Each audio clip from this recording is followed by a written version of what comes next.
So the goal setting is not loosey goosey. It's quite specific. A lot of guys are familiar with the SMART method of setting a goal. It's got to be specific, measurable, attainable, realistic, and time bound. This is because we want to create a pass-fail situation where a man knows he wants to grow in a certain direction.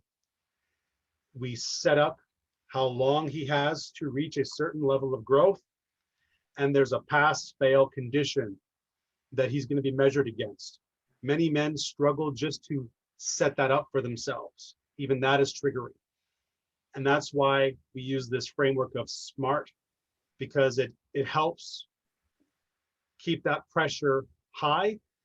And what's also beneficial is when we use the SMART process on the quarterly goal, we also use it on the weekly goals. So the guys are getting a small slice of that pressure, self-created and reinforced by the squad. And they succeed or they don't. If they don't succeed, we can dive into the shadow that's blocking them. If they do succeed, they get a boost. It's like, holy shit, I did something and that something matters. Wow, that was great. I want to do that again. So they either end up in this success snowball, or they end up confronting actual shadow that's in the way. And that's what we're trying to do with this process, is artificially create as many sources of shadow triggering as possible so that we can deal with it in a week or two, as opposed to letting years go by for a guy. Mm-hmm. Absolutely. I think the other thing to briefly add to this is the importance of actually setting a goal that really matters to the man. And sometimes in the past, I think where we fail was like some men just do it for the sake of just doing it, this process. So they just set up some goal that they'd have done it anyways. So we always challenge men to make sure that the goal is actually something that actually moves them forward, that actually matters to them. So that's the other piece that I want to quickly touch on. Yeah, and sometimes it's even not that the guy changes the goal, he changes how he's approaching it. Mm-hmm.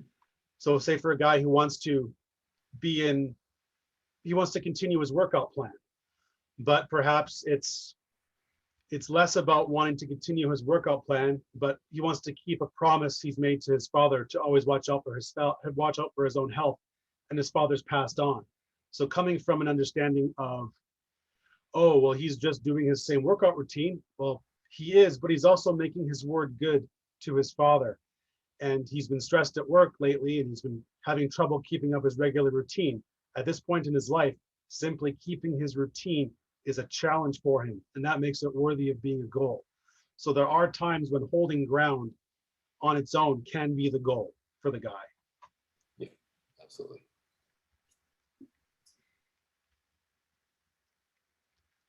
So the weekly goal is not the only thing a man does during the week. It's simply the priority task he's accountable to the squad for. So just because something is your quarterly goal doesn't mean it's the only thing you do. And just because other things aren't your quarterly goal means you have to put them down. This is about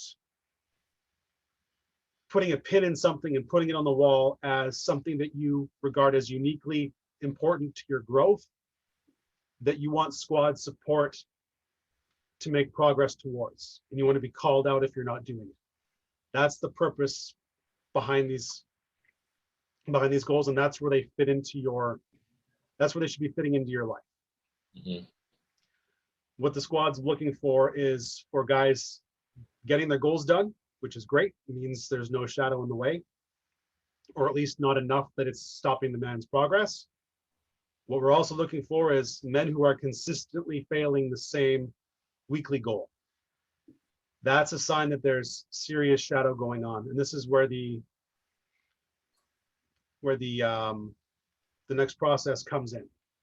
Yeah, exactly. So we have a pretty nice process in place for this. So essentially, after brainstorming like what they want to work on their own first, well, they're asked to discuss with partner, accountability partner, which we talked about briefly, and about what archetype and code they will focus on next quarter, and as well as get the accountability partner's feedback on what they should work on. Because like I said, there's a huge component of capturing catching your blind spot or shadow side, because a lot of times you're not certain. Like, there are things that you're not really aware of, and this is where the accountability partner really comes in. Yeah, and then once they select their quarter goal archetype and code after brainstorming with the partner, and then they'll establish a weekly goal, as Brady mentioned. So the process is pretty straightforward. And once you decide on that, following this format that's written here, archetype, code, and quarter goal. So like one example will be archetype warrior, code would be gather courage and move forward. Quarter goal is generate 30,000 revenue for the business, and then weekly goal will be make a cold call for 100 people to generate lead. So that will be posted in our squad chat. And this is a weekly process that we follow. And whenever people don't really, whenever men don't really post that, we just challenge them as well too, to make sure that they have this goal. So